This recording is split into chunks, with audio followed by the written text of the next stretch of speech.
आपने सिर्फ अपने मन की बात सुनाई। आप मुझे बताइए कि आप अपने देशवासियों से बातचीत क्यों नहीं करना चाहते। लेकिन डरने वाले आदमी का ये कहना कि उसकी छाती 56 इंच की है, ये ठीक बात नहीं है। मोदी जी, क्या आप सच में अमेरिका के आगे झुक गए हैं? आपको ये तो पता है ना कि आपके झुकने से देश का अपमान हो रहा है। नमस्कार, आप देख रहे हैं अब तक बिहार न्यूज। प्रसिद्ध लोक गायिका नेहा सिंह राठौर ने एक बार फिर मोदी सरकार पर निशाना साधा है। उन्होंने मोदी सरकार को कहा कि क्या मोदी जी आपको अपनी आलोचना अच्छी नहीं लगती है तो बता दीजिए, हम सवाल आपसे नहीं पूछूंगी। सुनिए क्या कुछ कहती हैं नेहा सिंह राठौर। 11 साल हो गए, आपने एक भी प्रेस कॉन्फ्रेंस नहीं की। आपने सिर्फ अपने मन की बात सुनाई। आप मुझे बताइए कि आप अपने देशवासियों से बातचीत क्यों नहीं करना चाहते। क्या आप उनके सवालों से डरते हैं? वैसे डरना बुरी बात नहीं है, बहुत सारे लोग डरते हैं। लेकिन डरने वाले आदमी का ये कहना कि उसकी छाती 56 इंच की है, ये ठीक बात नहीं है। मोदी जी, देश में बीते 2 महीनों में एक विमान और 5 हेलीकॉप्टर दुर्घटनाग्रस्त हो चुके हैं और सैकड़ों लोग मारे जा चुके हैं। लेकिन देश के मेन स्ट्रीम मीडिया की हिम्मत नहीं हुई कि आपसे एक भी सवाल पूछ ले। ठीक भी है, अब जो चीज जमीन से उड़ेगी उसे जमीन पर तो आना ही पड़ेगा। इसमें आपकी क्या गलती? गुरुत्वाकर्षण बल का दोष है, ग्रेविटी जिम्मेदार है। और फिर जिसने जन्म लिया है उसे एक ना एक दिन मरना ही पड़ेगा, और आग का तो धर्म ही है जलाना। तो कुल मिलाकर जो कुछ भी हुआ उसमें आपका कोई दोष नहीं है। आप निश्चिंत रहिए, देश भी आपसे सवाल पूछने के मूड में नहीं लग रहा है, और पत्रकारों की तो हैसियत ही नहीं बची है कि आपको अपना माइक दिखा सके। लेकिन फोटोग्राफर्स को आपने पूरी छूट दे रखी है। विमान के दुर्घटना स्थल की आपकी तस्वीरें पूरे देश ने देखी। क्या शानदार एंगल था सर, कैसे कर लेते हैं आप। अच्छा, तस्वीरों से याद आया कि पूरे देश ने मणिपुर की भी तस्वीरें देखी थी, वायरल वीडियोस भी देखे। मणिपुर से तो आपका पुराना रिश्ता था ना, अब क्या हुआ?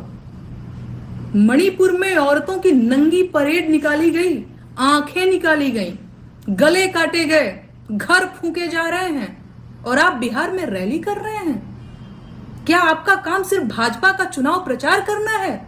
देश कौन संभालेगा भाई?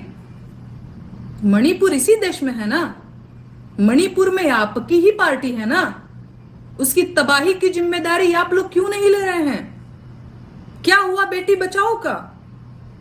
क्या बेटी बचाओ सच में एक चेतावनी थी कि बेटी बचा के दिखाओ? कहां है वो दरबारी कवि और गायक जो सरकार से मेरे एक सवाल पर जवाब में अपनी कविताएं और गीत उगलने लगे थे? मणिपुर पर भी कविता लिखिए, गीत गाकर बताइए ना, बताइए मुझे कि मणिपुर में क्या है। मुझे पता है आप नहीं बताएंगे। जानते हैं मोदी जी, मणिपुर में जो हुआ और जो हो रहा है वो राष्ट्रीय शर्म की बात है। लेकिन मणिपुर को लेकर जो सरकार का रवैया रहा है वो उससे भी बड़ी शर्मिंदगी की बात है। इस देश को एक ढंग के प्रधानमंत्री की जरूरत थी जो उनकी समस्याओं को खत्म करता, लेकिन आपने देशवासियों की समस्याओं को खत्म करने के अलावा बाकी सारे काम किए और देश की पुरानी समस्याओं को न सिर्फ बढ़ाया बल्कि नई दिक्कतें भी खड़ी कर दी।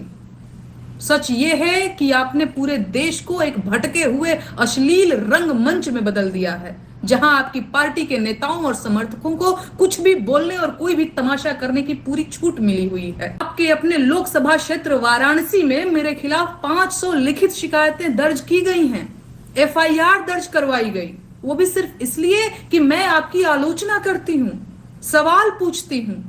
अगर आपको मेरे सवालों से दिक्कत है तो बस आप एक बार कह दीजिए कि आपको सवाल पसंद नहीं है, उसके बाद मैं कभी सवाल नहीं पूछूंगी आपसे।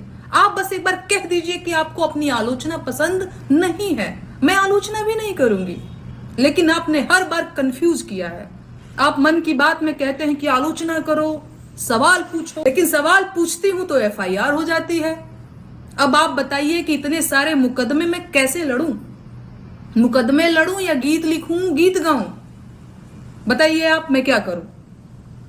अमेरिका में जिस तरह से भारतीय छात्रों को अपमानित किया जा रहा है, उसके लिए आप अमेरिका से कब सवाल पूछेंगे?